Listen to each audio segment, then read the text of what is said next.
Sanibonani khala maphupho makuthi umusha la ekhaya besicela nje ukuthi subscribe ukuze ke njalo masifaka la ku-YouTube channel yethu ungaphuthelwa noma ngabe nini uma ukuthi ke le video uyibuka ku TikTok besicela ukuthi uphuthume bakithi useshe lapha ku TikTok ufike usifollowe ngijwayele ukuba live nje uzobona wonke ama video amaningi kodwa ama video amaningi agcwele la ku YouTube so kwakho ukuthi subscribe and turn on a notification bell ukuze njalo uma ngifaka ama video izothi nqinqi efonini yakho ukuze ubone ukuthi la sikhuluma ngani ngoba wonke ama comment eniwabuzayo ngizolokhu nje ngenza ama video ngafaka uma ke nawe ubuzile ungakayiboni impendulo yakho scrolla semaningi ama video engiwenzile uzofika ke lapho ubone mhlawumbe impendulo yakho noma mhlawumbe uphuphe ungeza nawe uzoscrolla uzocinga impendulo ake ngiqhubeke ngichaze amaphupho eniwabuze kuma comment section. Sikhulume ngamaphupho abika isifo.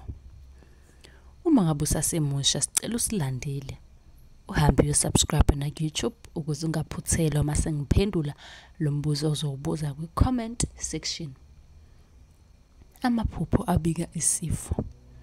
Inyama ebomvu eyangaphakathi. Ummbila, umgodi ogojiwe, imoto eyiveni emini. Namanye amaningi onke lawo maphupho abika isifo. Ingabe udinga ulwazi oluphelele ngamaphupho? Ngicela uphuthume ku YouTube channel yethu nansi link bio ukuze ungaphuthelwa noma ngabe nini makukhona ivideo esifakayo sichaza kabanzi ngawo amaphupho ngoba kubalekile ukuba nolwazi kanti futhi ungakwazi uku-inbox ucela inamba ka WhatsApp la esokuphendula khona njalo ekseni uma ke unombuzo. Ningakhohlwa ukusubscribe bese ukhomenta ngombuzo onawo. Nisale kahle.